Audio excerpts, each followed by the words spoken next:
This is what I love about late summer. It's not too hot, not too cold.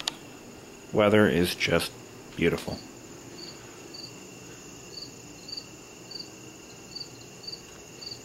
And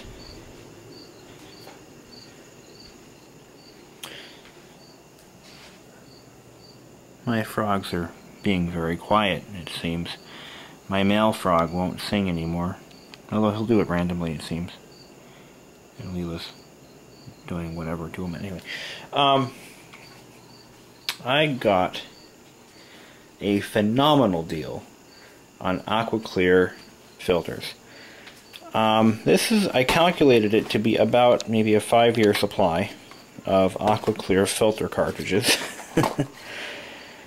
A new pet store had just opened not too far from where I work, and they're already starting to redo the store, you know, add and remove different products.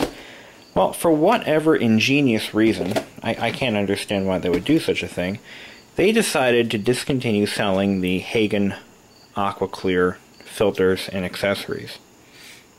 Now, the AquaClear series is probably one of the best aquarium filters you can buy. This is my AquaClear 30. This is my third AquaClear pump, and it is a phenomenal filter. It's not that expensive. It's like, I think I paid about $30 for it. And before this I had an AquaClear 10, and before that I had an AquaClear Mini, which is the earlier version back when I was a kid. They're amazing filters. They're cheap to run, and they're fairly inexpensive to keep maintained. But this store has decided, and they will remain nameless, to no longer sell this product, and I don't understand why. So they marked down all of their AquaClear accessories, replacement filters, etc. to like fire sale prices.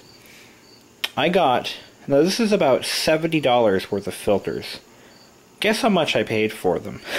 About 13 bucks.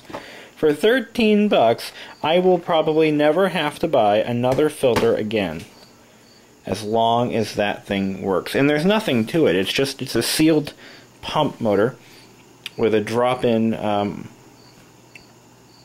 magnetic impeller.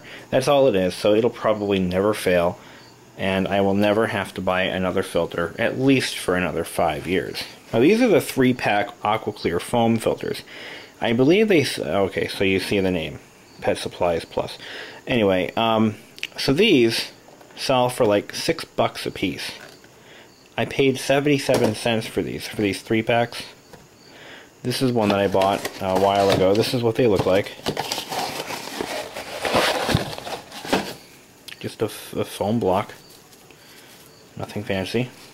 This is your mechanical filtration. It filters out any large particles of food or whatnot. Here are the activated carbon filters. I don't think I have one of these already open. I bought 1, 2, 3, I got 4 3-packs. I got 1, 2, 3 3-pack foam filters.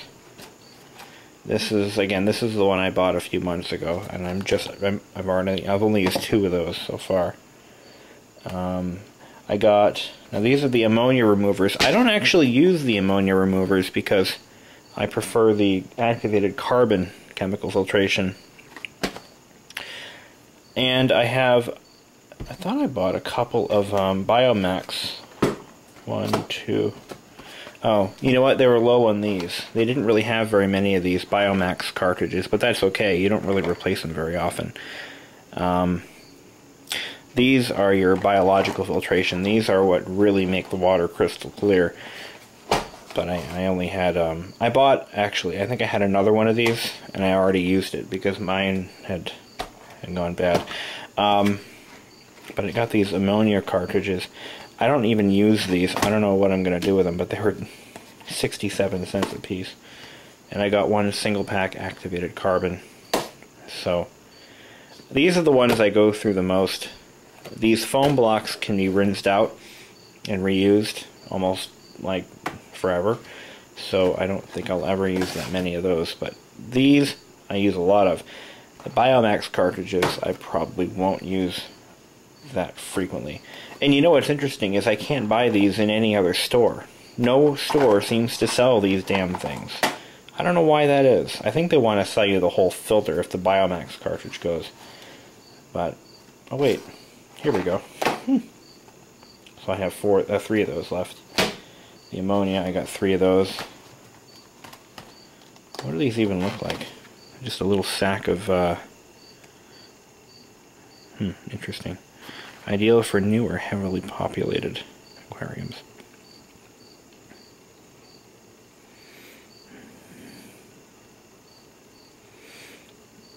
Yeah, so you're only supposed to do 1 filter at a time, and that's to maintain healthy bacteria levels. Of course, as you go along, you learn these things when you start reading the instructions and looking at other online forums and stuff, and learning from experience. Because my water is just now finally getting clear after I had rebuilt that filter. And let's see how it looks. It's actually looking pretty good. I think in another couple of days, this will probably be crystal clear again. Oh, hi Leela. How are you doing? Want to say hi? Yeah, you do. While I was there and saving a ton of money, I bought them a nice new house. This replaced the SpongeBob, Pineapple, and Squidward's house.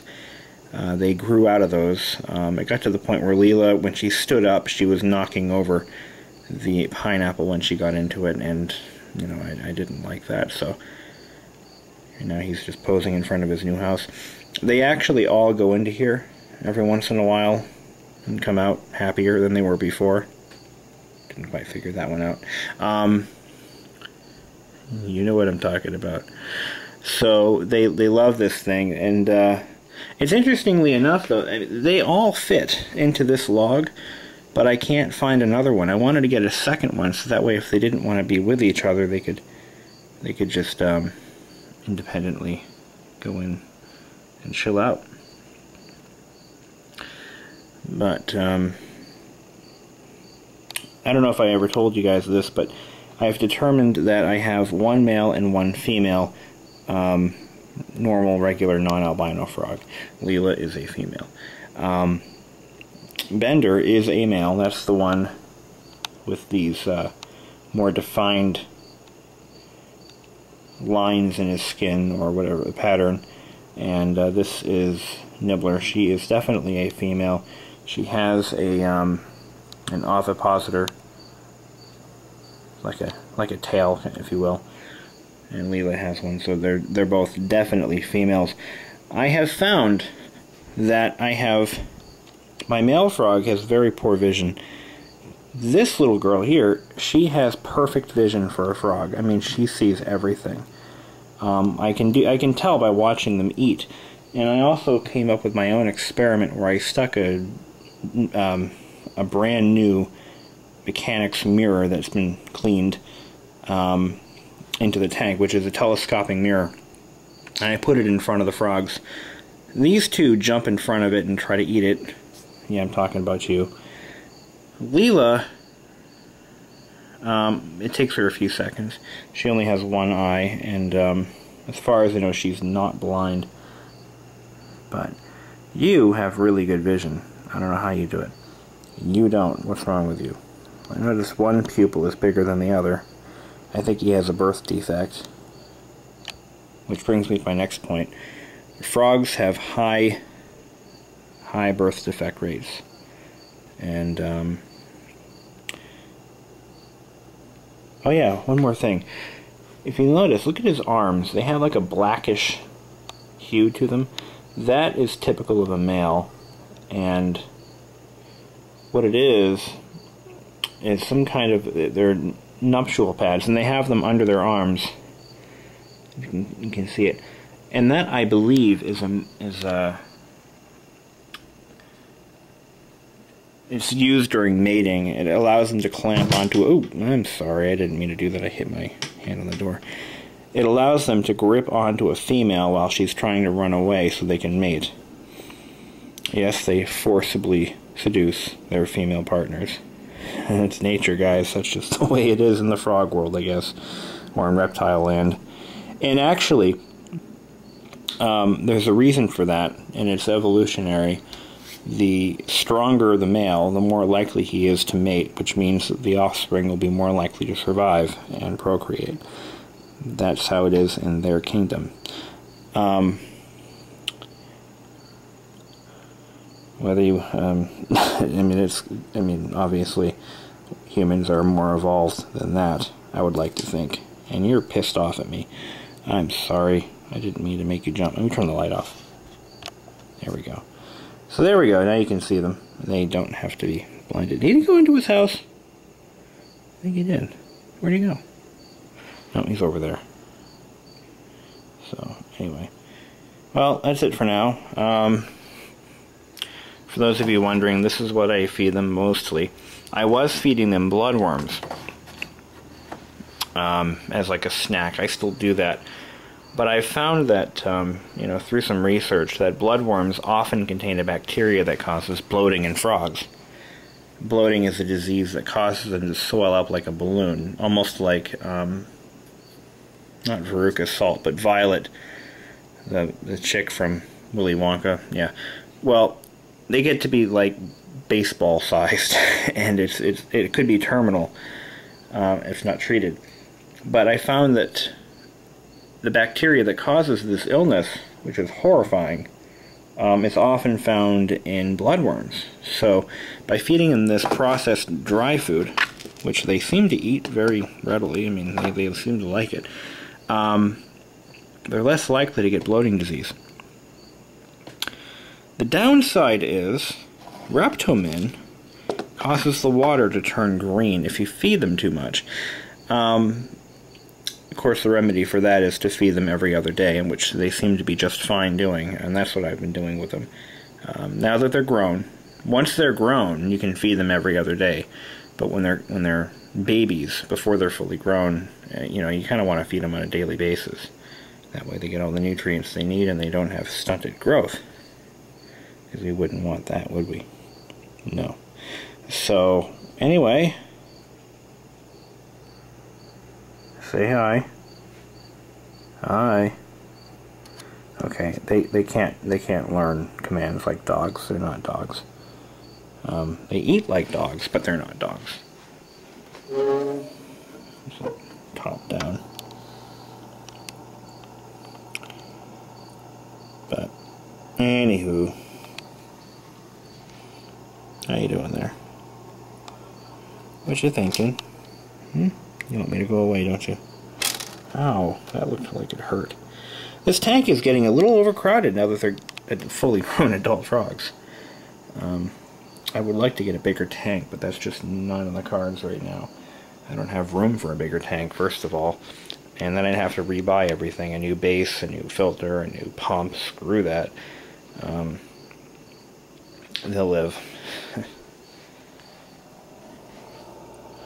But if you are going to raise frogs, buying a 20-gallon long tank is a good place to start, because the tank height isn't too bad. This actually was designed for a 29-gallon, I believe, which is a taller version of this tank. There's no need for a tank that high with frogs because they surface for air very frequently, and the shorter the tank, the less effort it takes for them to surface. And if they're babies, the tank height could actually cause them to give up on their way to the surface, or not have enough energy to rise, and then they croak. No pun intended. But this tank is the same height as a 10-gallon, only much longer. But so far, almost everything I've bought for this aquarium has been at a significantly reduced price. The tank I paid $20 for when Petco had their $1 a gallon sale. The stand, which was $200, I got it from Petco at a discontinued price of $50, new in the box. The filters, again, dirt cheap. Everything else was pretty much full price. But they're very fun. And they do funny things, because they're like fish with hands and legs. That's really what they are. So, I'm going to put these back in the cabinet. Do not throw away plastic tray. Good advice. This plastic tray came with a base. For the cabinet, it's actually designed to hold the pump system. If you have a like a Fluval, what do they call those? A Fluval under tank pump system. What it does is it prevents the water from, getting out of the tray and ruining the stand. So there you go. Well, this is it for this video. So until then.